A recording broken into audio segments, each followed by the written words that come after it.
guys. Welcome to the Bitcoin Fortress podcast, helping you increase your financial freedom. This is episode 124, recorded here on July 14th, 2024. How about that? This podcast is for entertainment only and is not investing advice, so please do your own homework.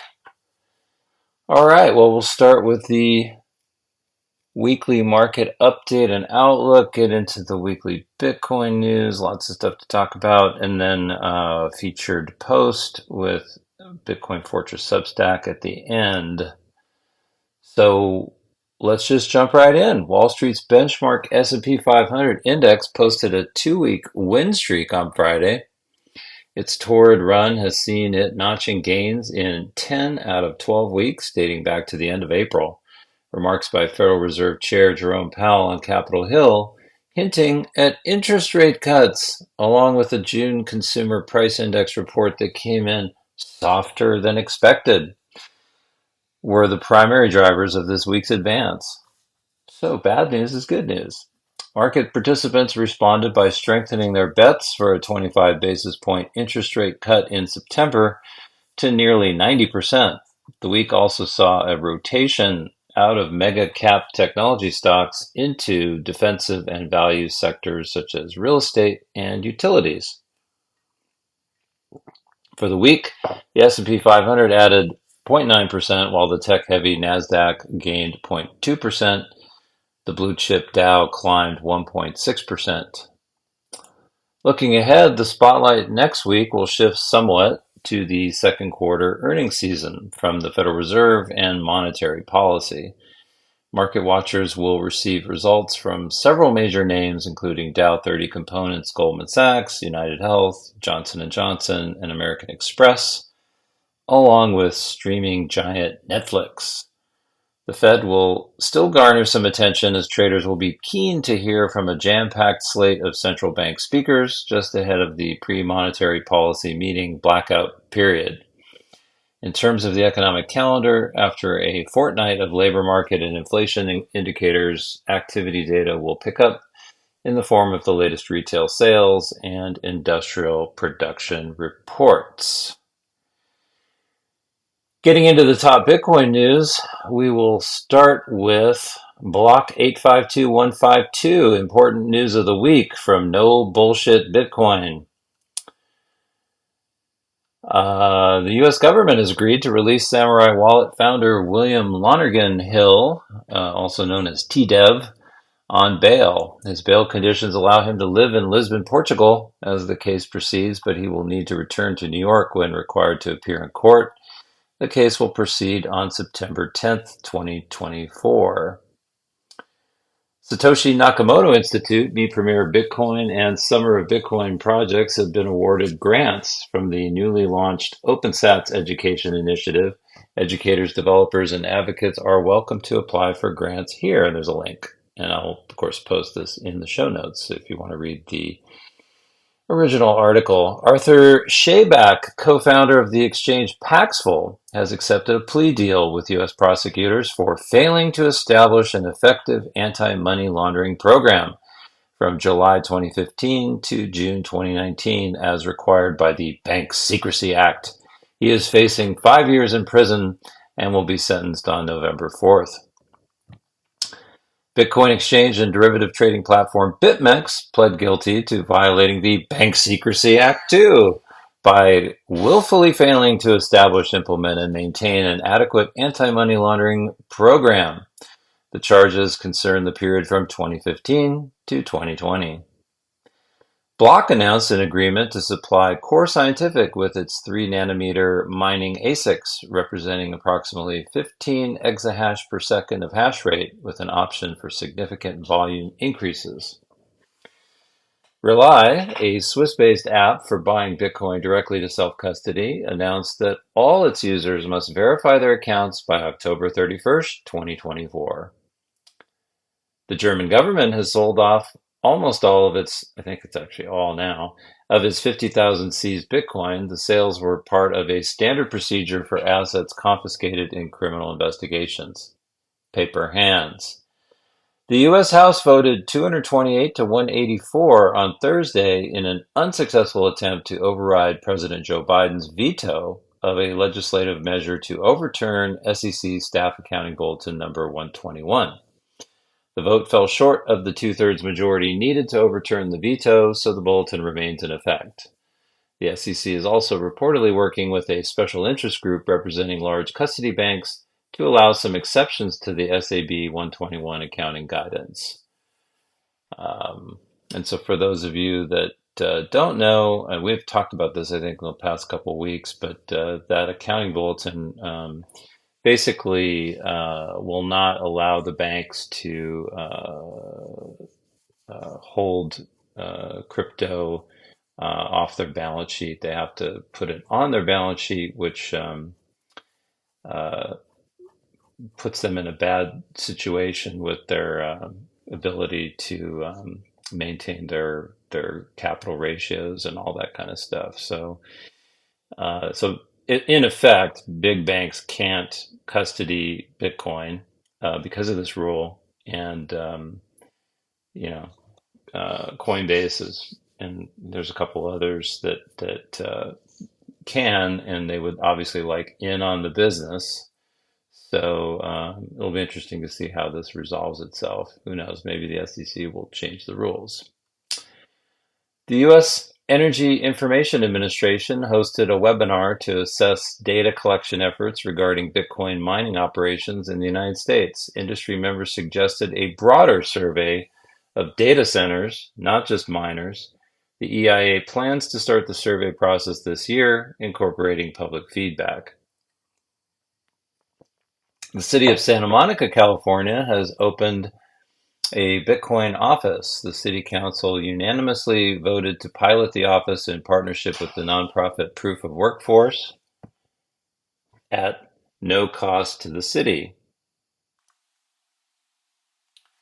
The Republican National Committee panel approved a draft of its 2024 party platform, which clearly expresses support for Bitcoin and cryptocurrencies. Meanwhile, President Donald Trump has been officially announced as a speaker at the Bitcoin 2024 conference, which will take place in Nashville, Tennessee on July 25th through 27th. GitLab has warned of a critical vulnerability in its GitLab Community and Enterprise editions, allowing attackers to run pipeline jobs as any other user. Europol now wants to break mobile roaming encryption. Its latest paper treats home routing not as a useful security feature, but as a serious challenge for lawful interception. EU countries are set to discuss their progress on chat control in October and are to endorse it by 13th of December, reports former MEP Patrick Breyer. The Suriname Decentralized Conference, a Bitcoin and Nostr event held in the heart of the Amazon, is scheduled for November 7th through 9th of 2024. And finally, the Human Rights Foundation announced the return of the Oslo Freedom Forum to Oslo, Norway on May 26th through 28th of 2025. Next up is from Cointelegraph. This was posted on July 11th. Supreme Court ruling, quote, changes the game for U.S. crypto firms. The impact of the United States Supreme Court's Loper-Bright versus Raimondo decision is potentially profound for the cryptocurrency industry. I think we've talked about this a little bit previously. At the highest level, it may nudge the balance of power between the judicial and executive branches of the U.S. government. As a result of the 6-3 decision, U.S. courts will no longer be required to defer to federal agencies when interpreting ambiguous statutes, as has been the case since the High Court's Chevron USA Inc. versus Natural Resources Defense Council ruling in 1984. Chevron is overruled, declared the court on June 28th. The decision's scope is broad. This ruling has impacts all across the administrative state, not just technology, but also finance, healthcare, the environment, etc. Jim Lundy, securities enforcement and litigation partner at Foley and Lardner, and a former senior regulatory counsel at the U.S. Securities and Exchange Commission, told Cointelegraph, adding, the Supreme Court did the appropriate thing with this ruling because the Chevron deference had started to stretch too far for certain agencies. Loper Bright's impact will be enormous in the long run, according to Joshua Simmons, partner at Wiley Ryan and adjunct professor at the University of Virginia School of Law. Simmons acknowledged the ruling was a game changer for the crypto and blockchain sector in particular. The decision takes away the deference that agencies had, Simmons told Cointelegraph, but on a more practical level, it means that more companies will now bring challenges against the agencies, and when they do, they will enjoy a more level playing field. Joanna Wasik, a litigation partner in the New York office of Baker Hostetler, referenced the oral arguments made before the Supreme Court, telling Cointelegraph Loper Bright's attorney, Paul Clement, pointed directly to crypto as an example of how the SEC oversteps its authority. Obviously, crypto was not an issue for the Supreme Court to decide in Loper Bright, but the same winning arguments made there may have a similar sway when that day comes.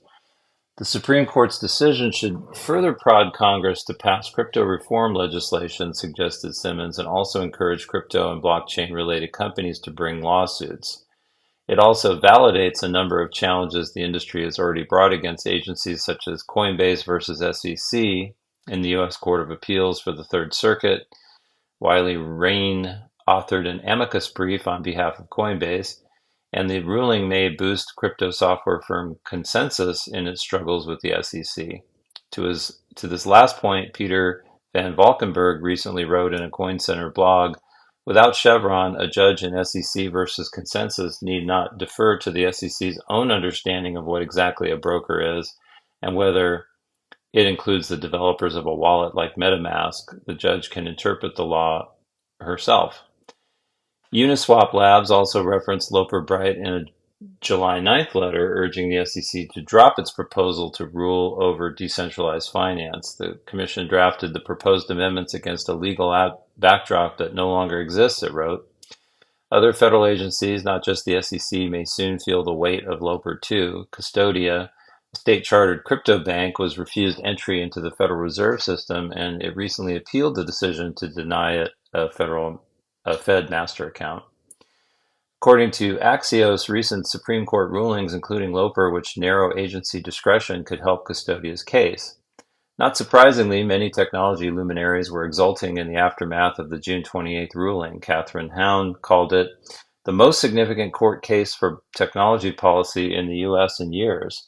Its effect on frontier tech industries like AI, biotech, crypto, clean energy, and beyond can't be overstated. But maybe this is going too far. Importantly, the ruling does not do away with the rulemaking capabilities and oversight of regulatory agencies. Lundy told Cointelegraph what it does do is remove the Chevron deference to these agencies when the rulemaking is ambiguous. This constraint limits its applicability. Moreover, there's not been much in the way of rulemaking in the crypto and blockchain industry, so historically this is not a game changer, commented Lundy. That said, policymakers at the SEC and CFTC will want to be mindful of the Supreme Court decision when crafting proposed rules for the cryptocurrency and blockchain industries, Lundy added. How is Loper Bright seen in Europe, which recently implemented the forward-looking markets in crypto assets regulation framework, a comprehensive approach to technology policy in the crypto space? The potential impact of Loper Bright on the cryptocurrency and blockchain industry could be substantial if it reduces regulatory barriers by limiting the SEC's broad interpretive powers. Annabelle Rao, a lawyer at McDermott, Will and Emery, based in Cologne, Germany, told Cointelegraph. MiCA, for instance, aims to facilitate the tokenization of digital assets and the provision of crypto services by providing a clear regulatory framework that balances innovation with oversight. A simple reduction in regulatory barriers in the U.S. post-Loper Bright could encourage innovation in digital asset tokenization, said Rao, especially if it led to a more predictable regulatory landscape through consistent judicial rulings rather than variable agency interpretations. Still, a positive regulatory framework also depends on how uniformly these rules are interpreted by the courts, added Rao, a challenge the EU seeks to address with detailed legislation to ensure coherence. Is Loper a game changer? Does it the ruling decide the game? Not necessarily, said Wasik when asked about the decision's impact on U.S. crypto firms. Does Loper Bright change the game? Yes. The industry has long contended that the SEC has misinterpreted the statutory term investment contract, thereby pulling the entire crypto sector under the agency's authority. But now Wasik said, Loper Bright confirms that courts have final say on what an investment contract is without tipping the scales in the SEC's favor.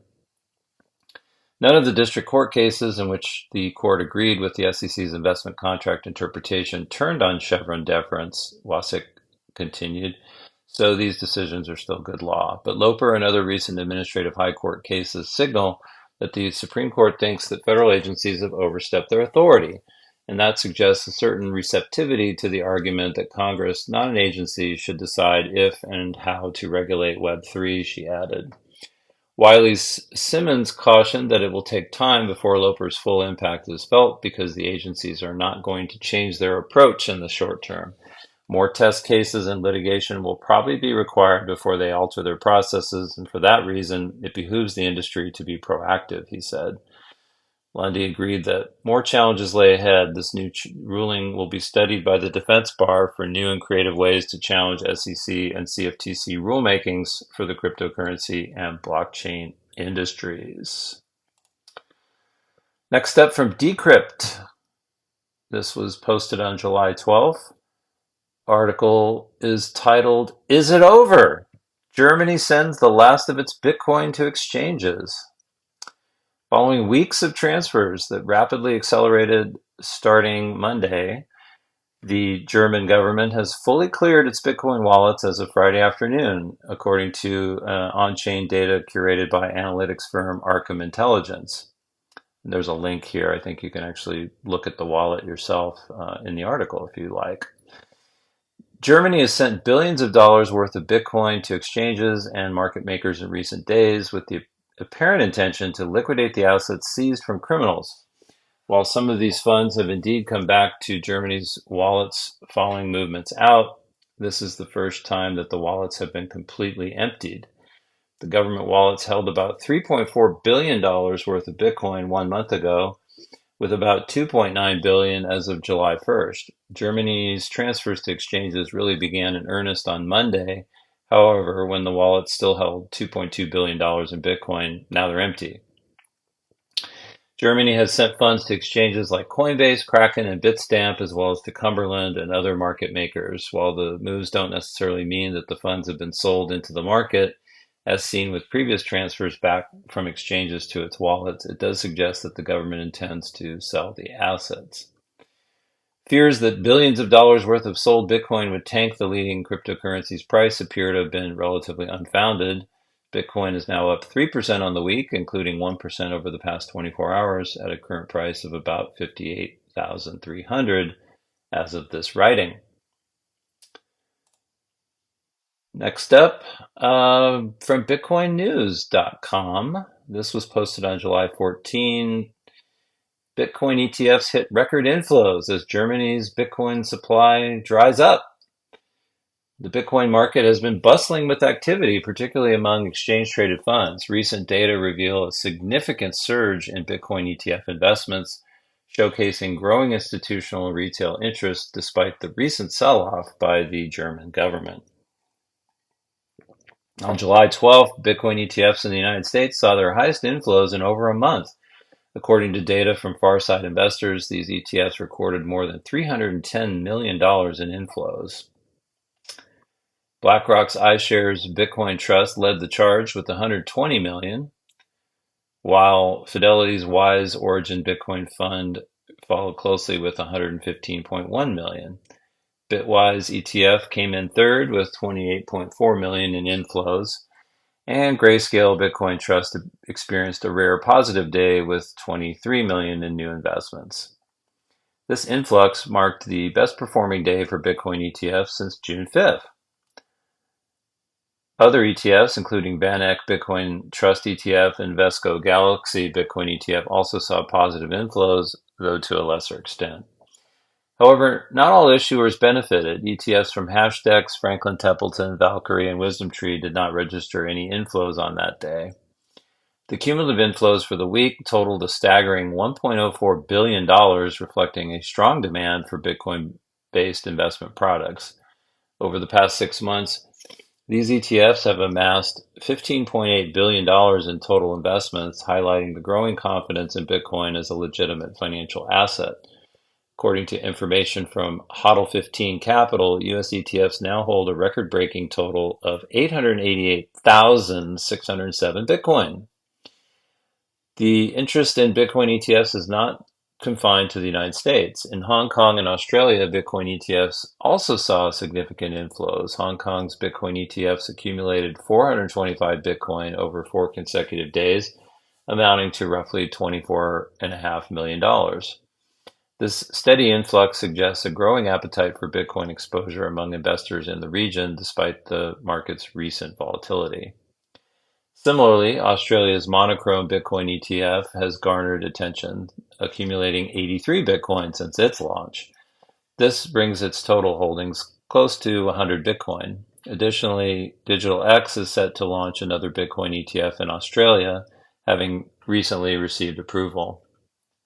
While Bitcoin ETFs were attracting investments, the German government was on a selling spree, liquidating its 50,000 Bitcoin reserve. The government had seized these Bitcoin from the piracy website Movie2K and completed the liquidation on July 12th. This massive sell-off included a final lot of 3,874 Bitcoin sold to flow traders and 3,094 Bitcoin shifted to an unmarked address.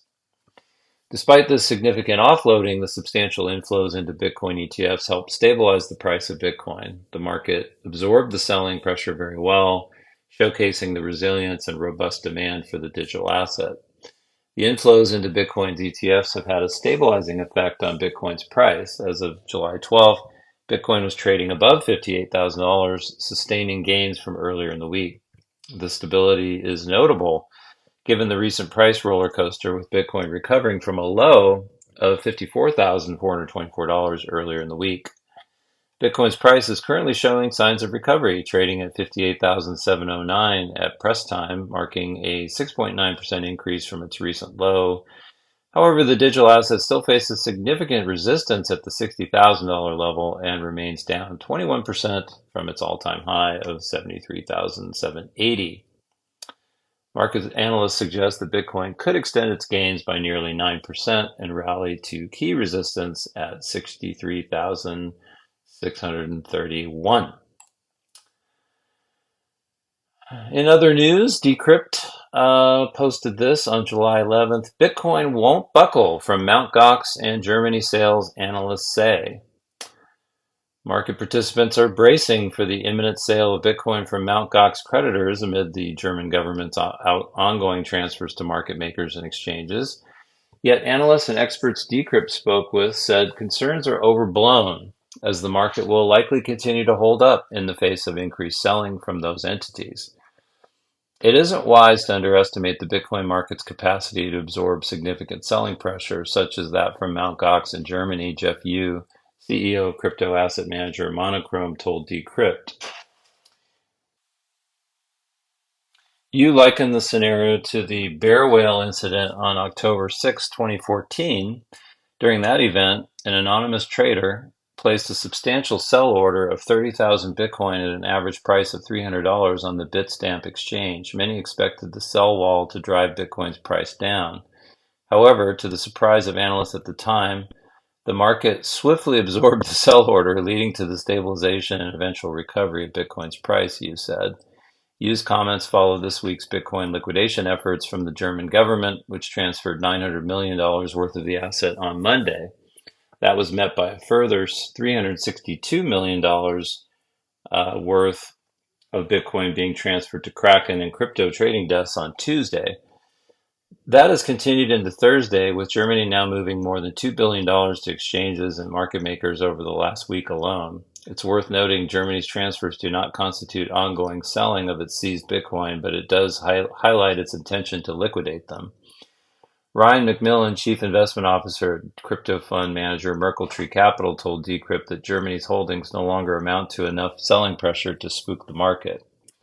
With some $438 million scooped up by U.S. Bitcoin exchange-traded funds in recent days, Macmillan said the worst of Germany's disruption appears to be fading.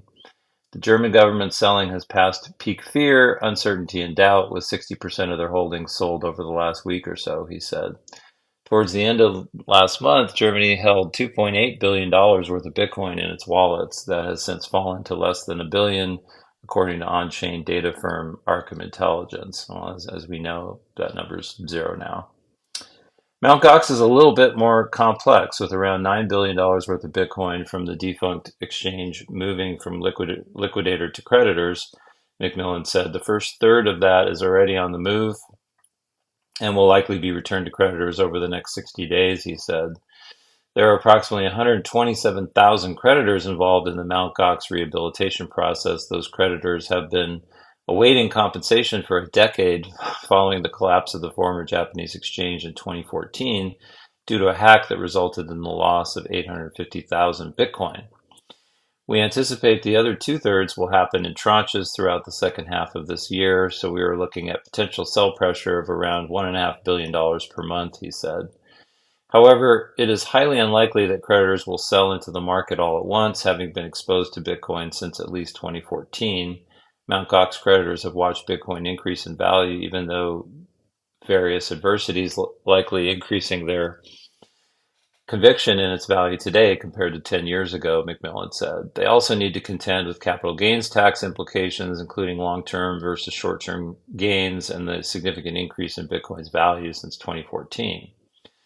Strategic planning to minimize financial impact by selling gradually and navigating complex financial laws and regulations to ensure compliance will also need to be considered, analysts said.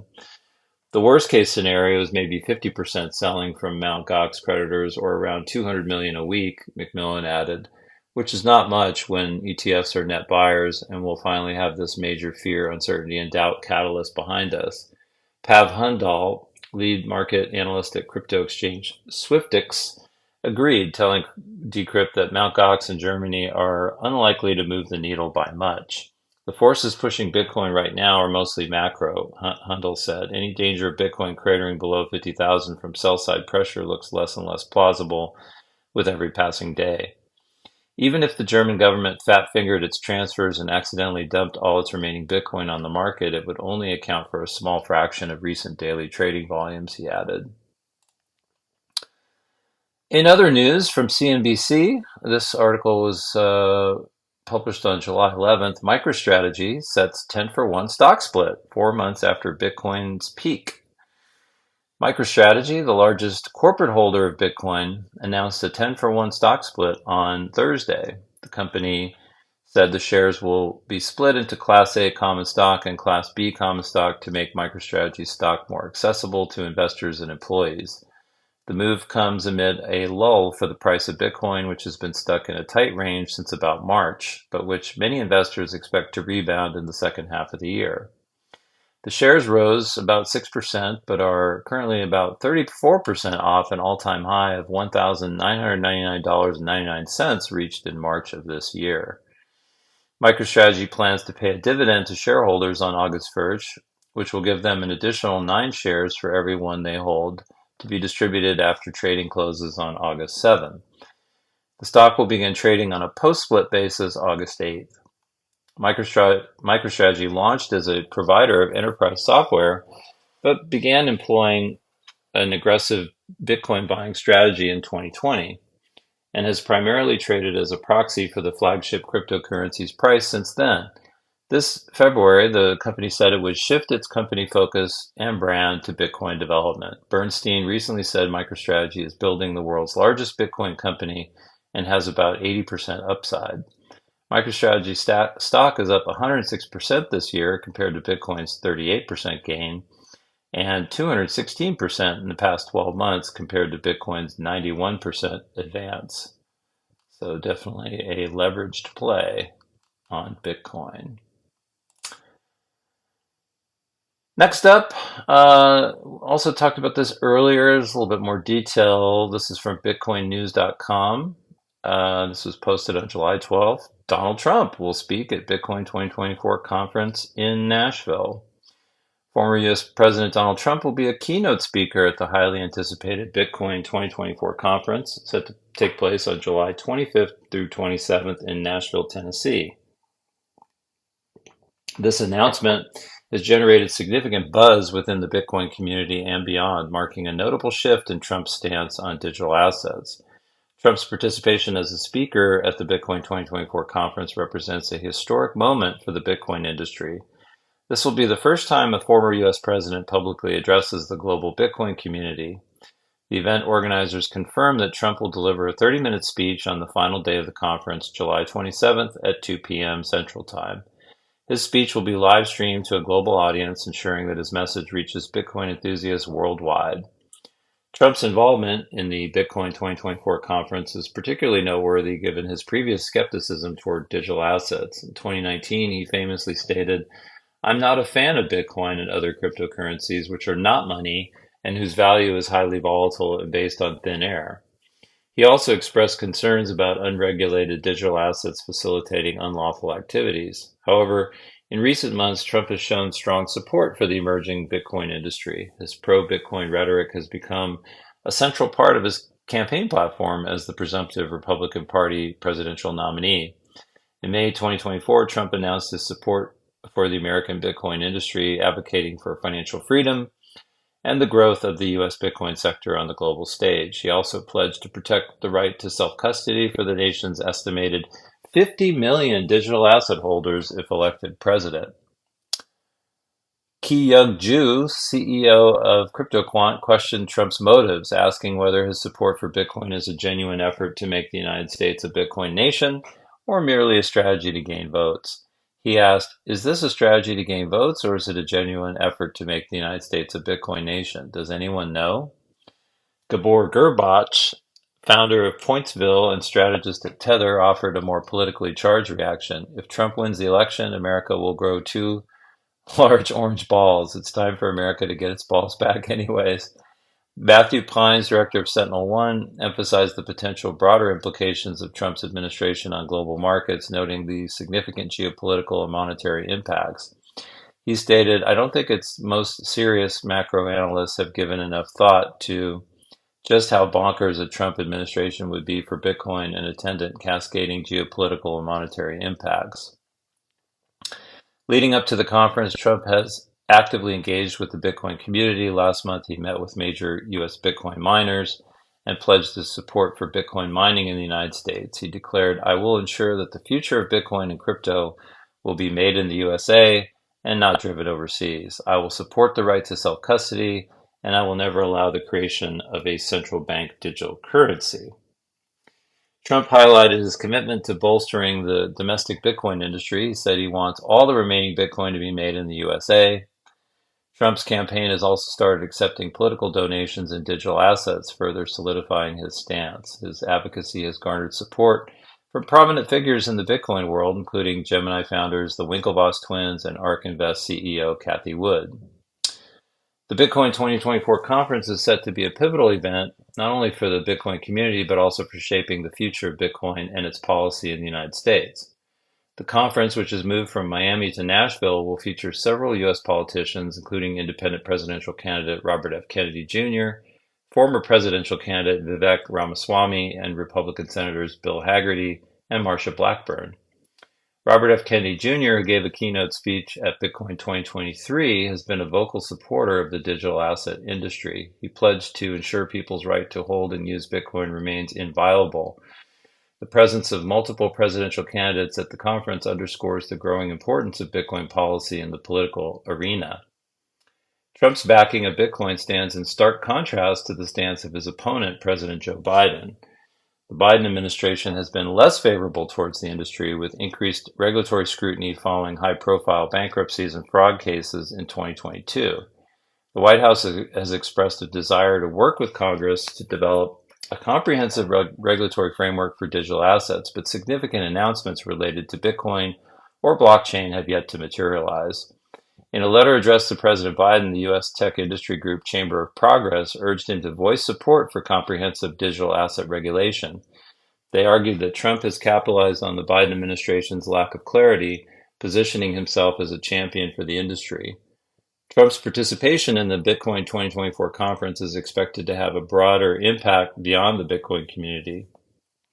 Zach Guzman, an award-winning journalist, highlighted the high stakes and significant promises associated with Trump's participation.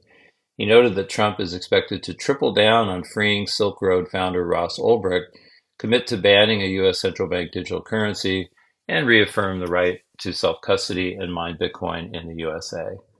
And like I always say, it's nice to hear these things, but the proof will be in whether or not if he gets elected, whether or not he uh, delivers on these promises. So time will tell.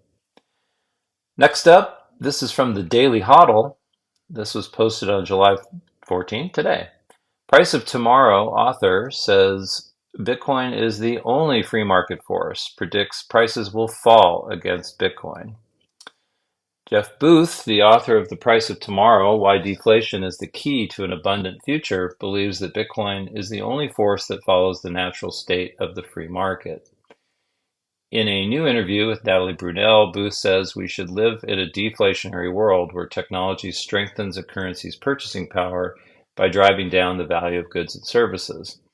According to Booth, Bitcoin is a game changer as it is the only currency in existence that can bring forth a system underpinned by abundance. I see Bitcoin very differently than most people do. The natural state of the free market is deflation, and technology would make that deflation happen at a way faster rate, at an exponential rate. And that deflation shouldn't be feared because of what it actually is the productivity flowing to us so that we can live abundant lives and do what we want. Anything that stops that is not an economic system. It's not a political system. It's a control system that gains its strength from stealing from you. Once you understand that that is true, then as a derivative, everything else from the existing system is stealing from you. Booth predicts all fiat currencies will fall against Bitcoin forever, as it is the only currency designed to eradicate inflation. So Bitcoin stands as the only thing I've found that can protect you from that. It's not a coin. It's a protocol bounded by energy. It's an open, decentralized, and secure protocol bounded by energy. It doesn't care if you want to price it through currency or pieces of paper that are being manipulated. It just doesn't care. It just keeps on moving forward. So relative to Bitcoin, all prices are falling and will forever, because it's the only free market force that is in existence, and everything tethered to the other system is not. It's a control system. And there's a link here to the interview, so I'm sure it's worth watching. Natalie is always, actually, I really like her content. It's quite good. And finally, we have an opinion editorial piece from Bitcoin Magazine called Running the Gauntlet. It was written by Shinobi. And I think it was actually written closer to the halving, but there's a lot of good information in here as it relates to dealing with the then they fight us stage of where we are in the Bitcoin adoption. So let's jump in. Halvings are always looked at as seminal events, a demarking of the end of one era and the beginning of a new one. In the same way that Americans come out of the woodwork to clamor over the new set of presidential candidates in the election cycle, Bitcoiners come flooding out to celebrate the successes of the past block reward epoch and look forward to the possible successes of the next. I would argue that this halving, it is imperative to do the exact opposite of that in regards to the mining ecosystem. We should be deeply concerned with the potential of what can go very wrong in this next epoch and how parts of the mining ecosystem could fail in ways that present a systemic risk to the Bitcoin ecosystem. Bitcoin post-ETF approval is finally lunging forward in terms of developing integrations with the legacy financial system.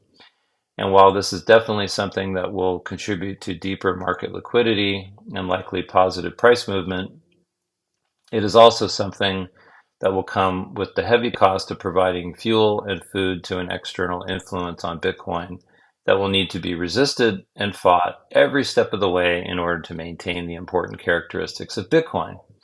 Decentralization, censorship resistance, the ability to offer people a truly sovereign money that is within their control. The integration of Bitcoin-backed products into the legacy financial system is going to draw the scrutiny of regulators and legislators like we have never seen before. The floodgates are now open in terms of people being able to freely allocate their funds to Bitcoin exposure. I say this specifically because they have only price exposure, not ownership.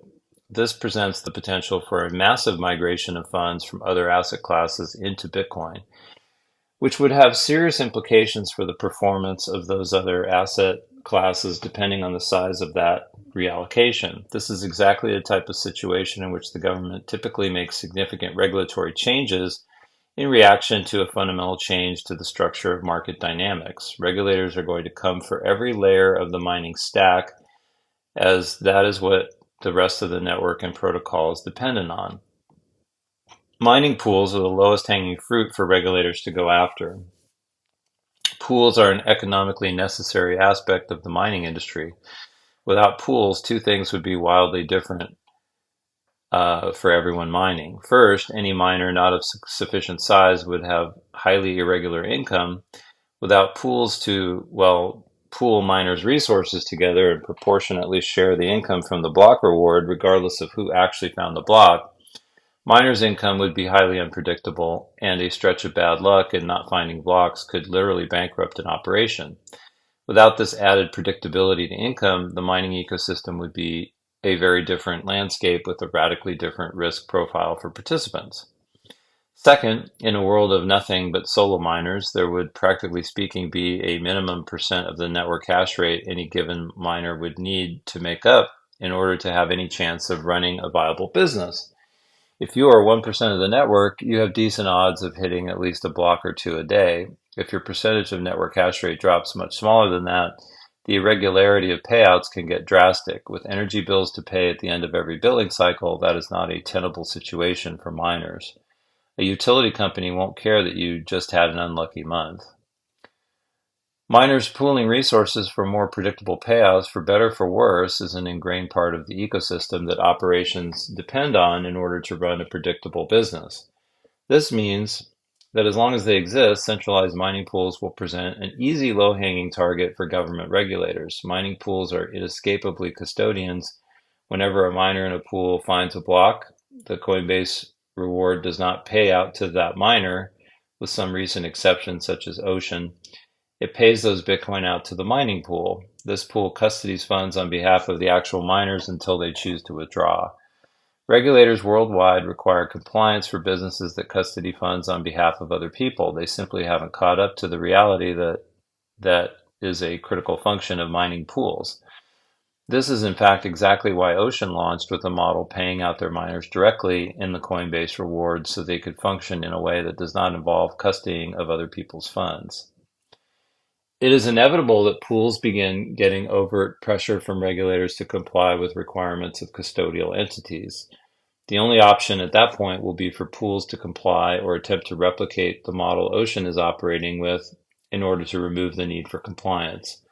This comes with its own challenges, namely scalability. As I said earlier, in regards to a world where only solo mining was possible, that would create a minimum viable size for a mining operation just in terms of regularity of payout in order to pay the bills.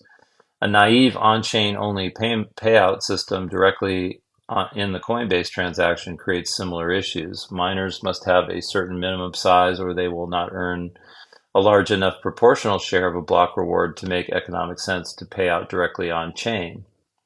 That scalability issue of miner payouts needs to be solved, or we find ourselves in a world where we still run into possibly troublesome limitations if we manage to escape regulatory influence at this level. There are a few possible paths that could be taken to address this issue. Braidpool attempts to solve it by using large Schnorr multisig addresses requiring a majority of miners to sign off on properly distributing the rewards. CTV offers two ways it could assist, from just committing to eventual payouts to individual miners that could be cut through optimistically with multisig, or enable coordination fee-free mining pooling through the scheme originally proposed by Jeremy Rubin. Jeremy's scheme essentially looks backwards at past blocks within some threshold of being recent. And when you find a block, shares the reward with the Coinbase address of those past blocks. If any of those miners don't share theirs accordingly, when they find their next block, you stop sharing with them. The idea is to reconstruct the benefits of a conventional pool purely through incentives that mutually benefit all involved while requiring no central coordination. Regardless of how it is actually solved, it is a problem that needs solving. Without a solution, a core part of the mining ecosystem is inevitably going to be subjected to a large swath of regulations. Major mining pools like Antpool and Foundry, almost 50% of the network mines with them, already require KYC procedures to be followed to mine with their pool. As long as custodying of funds is involved in pool operations, this is likely to become a legally mandated requirement in the near future. One of the core functions of miners in general is processing transactions in blocks. This is how the network is able to function as a payment system. Miners, or rather these days mining pools, construct the actual block template and decide which transactions to include in the block they are currently working on. This puts mining pools in a precarious position as far as regulations are concerned with processing financial transactions.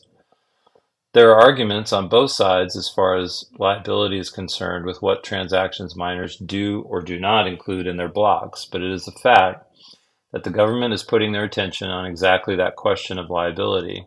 Carol House, former director of cybersecurity and secure digital innovation at the White House, recently brought up exactly the question of miners' liability to abide by the OFAC sanctions list at the House Financial Service Committee hearing in February.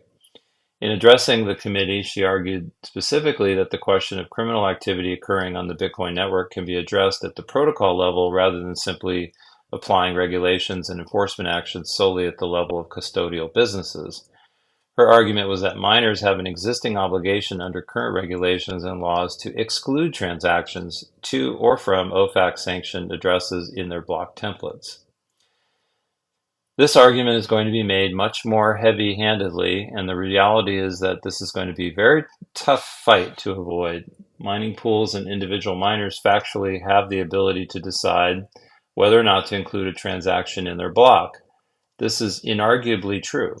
If this ability is legally interpreted as being a party to or a facilitator of a transaction, then they do have the legal obligation to exclude any transactions involving OFAC-sanctioned addresses from their blocks.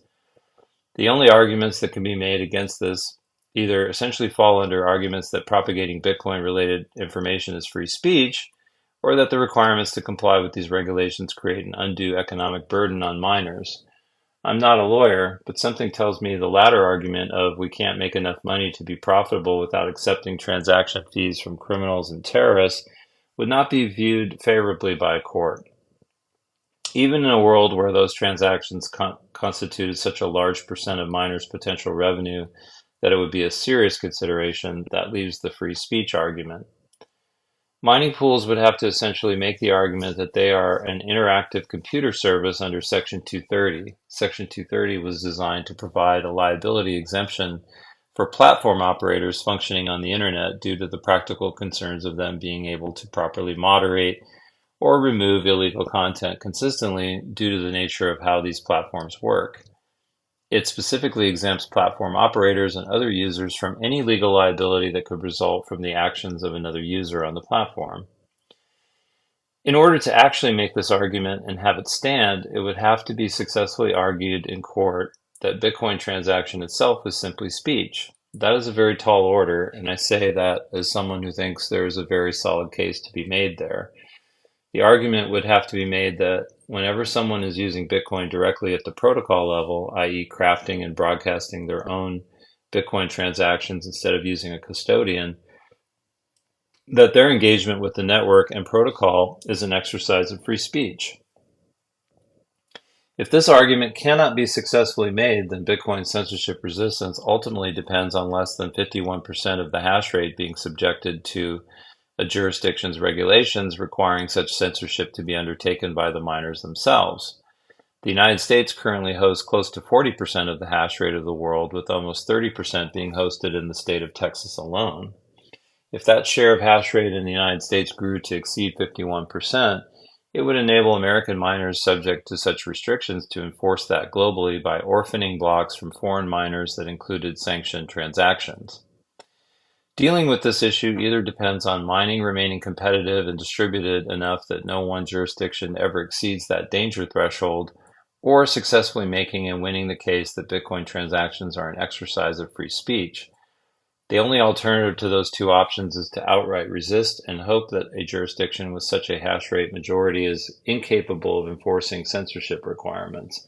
And that is not even considering the potential for multiple jurisdictions cooperating to enforce such requirements in coordination with each other. Mining pools present a low-hanging fruit to go after in terms of regulatory compliance and enforcement, but ultimately the thing underlying that is the actual hardware operators on the ground. Any regulatory action taken against pools isn't going to end there. The express purpose of it in the first place is to go after the actual hardware owner-operators. Mining pools are simply a convenient first step along that road with a relatively low cost for compelled compliance and enforcement actions. Public mining companies have proliferated this last cycle wildly. This has opened a massive can of worms in terms of systemic risks and problems. First and foremost, these mining operations are now accountable to their investors with the potential for legal avenues to override operational decisions under the auspices of shareholders' interest. On its own, this isn't inherently bad. It's in fact a potential mechanism ensuring that they're prioritizing a profit maximization, which is an absolute necessity in a cutthroat competitive industry such as Bitcoin. But this dynamic exists in an environment where they are held to much higher scrutiny from regulators. By virtue of being publicly traded, a public company is allowed little, if any, ambiguity. They have no real privacy in internal operations. Anything material about the business must ultimately be made public for existing and prospective investors. One such example is SOX compliance requirements. These are reporting and audit requirements established under the Sarbanes-Oxley Act in 2002 and in direct response to major accounting fraud scandals at the time, such as Enron and WorldCom. The Act placed a much heavier burden on public companies and delineated specific separation of concerns between the internal company accounting process and the auditing process, which is now legally required to meet specific standards of independence from the company in question. It also requires more in-depth financial disclosures, including assets off the company balance sheet and corporate officers' stock transactions. All of these public companies and their information are right in the open for instant compliance verification and enforcement in the event of new regulatory requirements. Nothing is ambiguous, nothing is unknown or uncertain. There is no camouflage or possibility of flying under the radar. The legal structures involved in a publicly traded company make non-compliance not an option. The government is looking to collect any information they can get their hands on regarding actual mining operations. This is indisputably demonstrated by the recent attempted Department of Energy EIA emergency survey that was rescinded after a court case in Waco, Texas, brought against the EIA by Riot Platforms and the Texas Blockchain Council. That was assuredly not the end of the matter. They want information on privately owned operations as much as public companies where it is already easily accessible. The EIA demanded information on every commercial mining facility in the United States. They wanted GPS coordinates, the available power in their purchasing agreement with utilities, the utility company they bought power from, the amount of power actually drawn, and the amount of hash rate they had. This trend is not going to stop here. The larger the network grows in economic terms, the more politically relevant it becomes. The more politically relevant it becomes, the more regulations politicians will want to pass. Regulations require information and deliberation. Even without specific surveys targeted at collecting information directly from miners, agencies have an amazing set of data sitting there waiting at utility companies for them. Energy providers learn quite a bit about customers of large amounts of power just in the course of making purchase agreements with them. In the event courts or legal processes do not allow them to demand information directly from miners, especially privately owned ones, there are paths to acquiring this information indirectly. In the most extreme cases, it's possible to actively probe for information. Multiple methods have been developed in the past few years to analyze data around electrical pull from end consumers on the grid. Some use deep learning, others analyze actual modulation of the electrical current.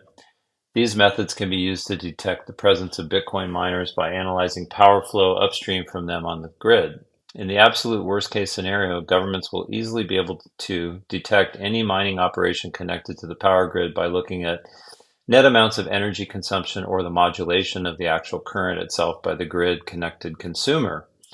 If the NSA can establish surveillance closets with internet service providers in the normal course of operations, why not power companies as well? On a physical level, things are going to go heavily in the favor of governments and regulators. As long as you're connected to the grid, there will be no escaping them. Getting off the grid is the only even remote hope of staying off the government's radar as a miner. Without the connection to the grid, there's no real-time electrical feed to analyze, not as invasive, if any, data collection as a necessary byproduct of having a purchase agreement with the utility company. It's the only place any meaningful privacy or stealth can be achieved. Off-grid energy is not easy to come by at scale, though. Anyone can install a solar panel on their roof, but that doesn't output much energy measured in terms of hash rate. It might power a handful of machines, but even with large numbers of people engaging in such small-scale operations, it won't in aggregate be able to compete with larger-scale operations. If you hunt around, you might be able to find some decommissioned hydroelectric power stations somewhere, but that requires a lot of capital, if even allowed legally, and is not something you can accomplish without getting yourself on the radar. Natural gas wells are the only real possibility of scaling an off-grid operation. I say possibility because it's not a guaranteed path to mining off the government's radar. Oil and gas wells are still subject to regulations and data collection on their own, but the relative distribution of mineral rights offers the possibility of creating many more degrees of separation between regulators and the actual mining operator. There are people all over with a well on their property who will just sell you the gas without the invasive collection of information required on the grid. You might even find some abandoned and capped wells out there if you know where to look. But even this is a game of cat and mouse. Gas flare mining isn't some tightly kept secret. Everyone knows it occurs. That information is out there and collectible if governments decide to put in the effort and resources to collect it. In the most extreme scenario, numerous governments worldwide have satellites that track methane emissions from well sites in general areas all over the world. For everything that miners can do to stay under the radar, if governments want to spend the resources, they can find them anyway. Ultimately, this aspect of the equation, the physical hardware on the ground, will likely never be able to escape regulatory ire to any sizable extent. This problem ultimately can't be solved with technology. It comes down to successful legal challenges of regulations, without which miners will be subject to the regulations of their host jurisdictions. If miners do not arbitrage this risk by spreading themselves diversely across many jurisdictions that do not cooperate with each other, then this represents a systemic threat to the whole system. Mining has two absolute requirements as a business, two things that an operation definitively cannot exist without: energy and mining hardware. You can't have mining hardware without ASIC chips. Energy is an abundantly distributed resource available all over the planet from numerous diverse sources. ASIC chips are not so distributed. There are only a handful of places in the world that they can be sourced, with even fewer places they can be produced, and ultimately dependent on an even more centralized supply chain route. ASICs do not grow on trees, and the production process is not likely to become any more distributed than it is right now anytime in the near future. When it comes to ASIC manufacturers, there's really a handful of competitive ones: Bitmain, MicroBT, Canaan, and InnoSilicon. There are other companies, but they are a tiny sliver of the marketplace and mostly small Chinese companies. These are essentially your options if you want to get your hands on mining hardware to start an operation. The market for chips is one of the most centralized, if not the most centralized aspect of the mining ecosystem.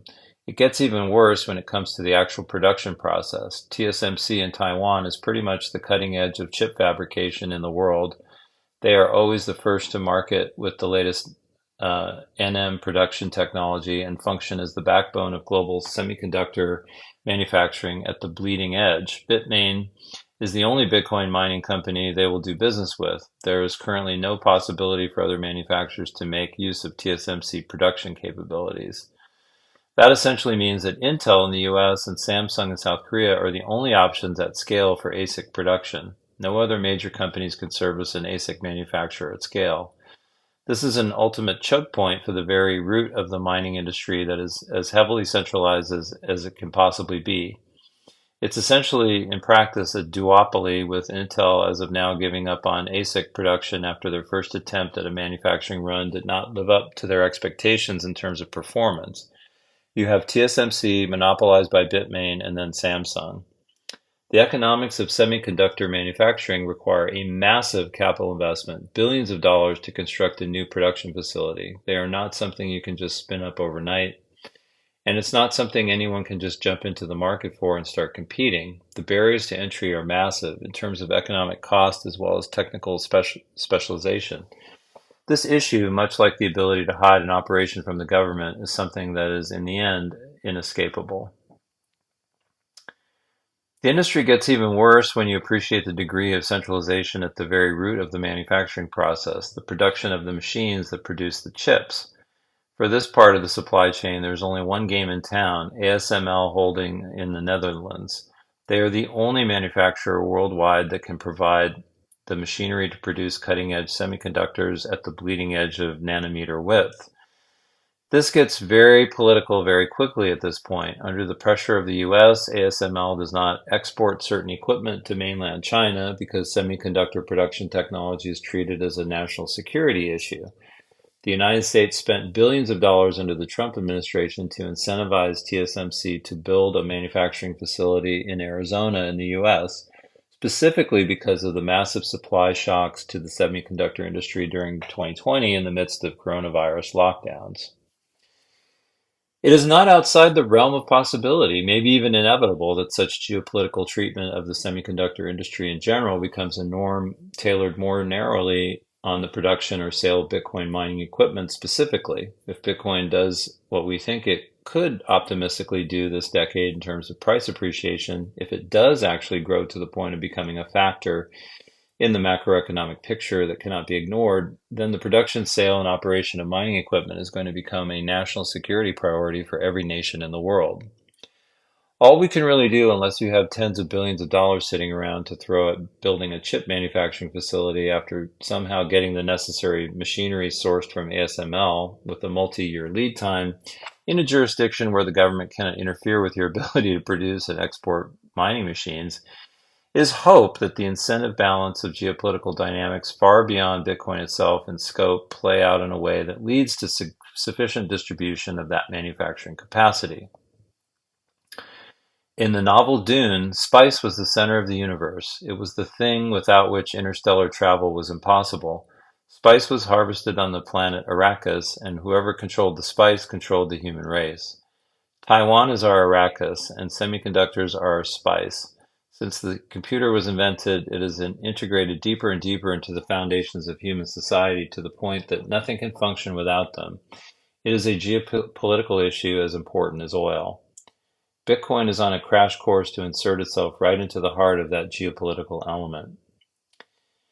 Bitcoin doesn't exist in a vacuum. It isn't some academic thought experiment or a computer simulation where the variables directing the outcome can be fine-tuned exactly how we want them to be with trivial effort. It exists in the real world with real people and the realities that result from real people interacting with each other. Everyone is caught up in celebration and staring at the market price increasing because of the ETF approvals, patting themselves on the back that we won. It's all over. There's nothing left to do but kick back and enjoy the predetermined outcome where we become fabulously wealthy and the entire world bends to Bitcoin's will. That's not how this works. Bitcoin exists in this world as something operating within human society. In the form of mining, it has an actual physical footprint in the real world that is dependent upon, without which it cannot exist or function. That physical infrastructure must be defended. It must be distributed and redundant enough that attacks on parts of it cannot disrupt the whole. Government has funded itself and exists because of their control and monopoly over the ability to print money. Without deficit spending, it could never have grown to the insane size it is today. It never would have attained the power and influence to interfere in all of our lives to the degree it does today. With that power being distributed all over the world to anywhere there is energy and ASICs available, do you think they will do nothing? Knowing there is a physical component that the entire network is dependent on to function, do you think they will not attack it, try to capture it? We are just now entering the phase of then they fight us. This is not going to be a walk in the park, and it's not something that the ecosystem should get complacent about. We get one chance to run the gauntlet, and if we fuck it up, we fuck it up.